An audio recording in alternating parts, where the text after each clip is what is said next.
Hello बच्चों, अपने applied chemistry code 1003 उसके अंतर्गत अपनी यूनिट है वाटर, जो कि 5th यूनिट में है।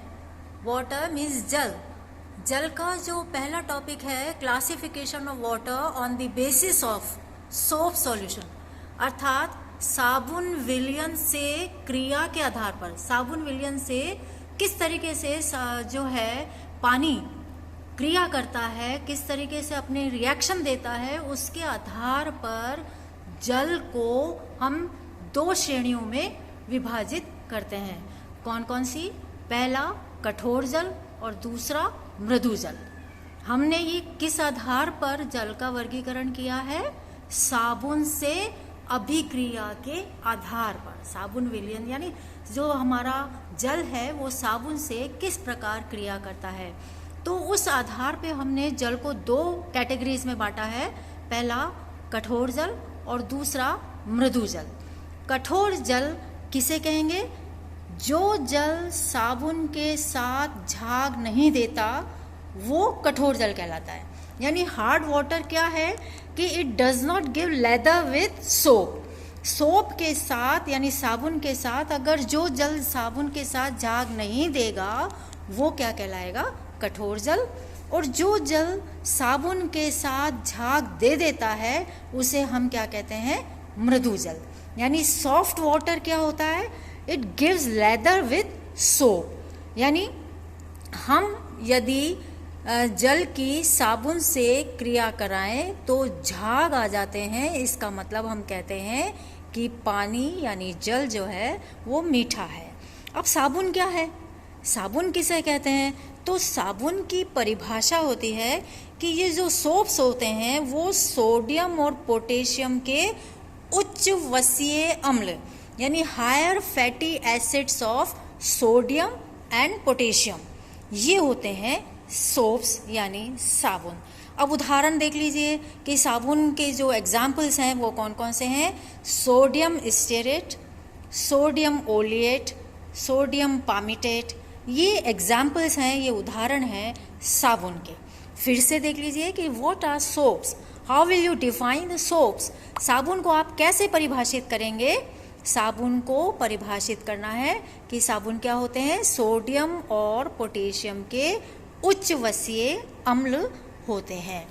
अब हम देते हैं कि जो जल में कठोरता कैसे आती है, किस कारण से पानी कठोर होता है या जल कठोर होता है। तो causes of hardness in water, तो जल में जो है वो निम्न लवणों की उपस्थिति होती है, इस वजह से जल में कठोरता आ जाती है। तो बच्चों वो सॉल्ट्स या वो लवण कौन कौन से हैं?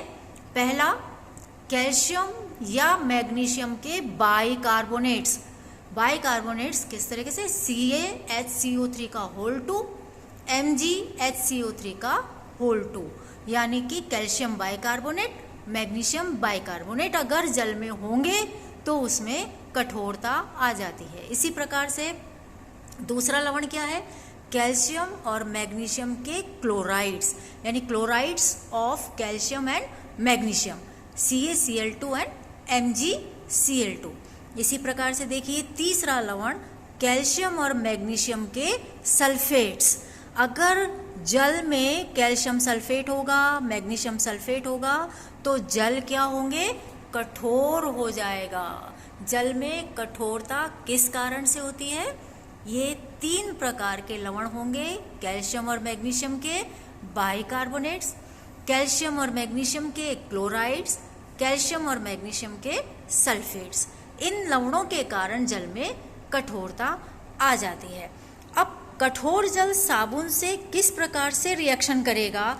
हमने कहा था कि जो जल साबुन के साथ झाग नहीं देता वो कठोर जल कहलाता है।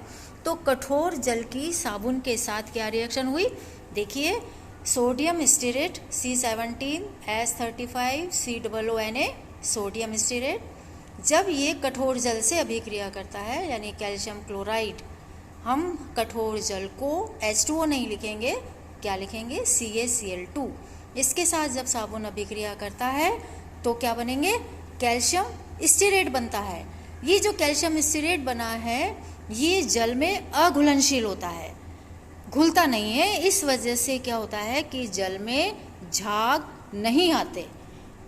इस वजह से ये इस प्रकार हम कठोर जल की साबुन से अभिक्रिया देखी है कि किस तरीके से कठोर जल साबुन के साथ अभिक्रिया करता है। Sodium stearate when reacts with hard water, what happens, calcium stearate बनता है और सोडियम क्लोराइड बनता है। ये जो कैल्शियम स्टेरेट बनता है ये इनसॉल्युबल होता है, यानी जल में अघुलनशील होता है।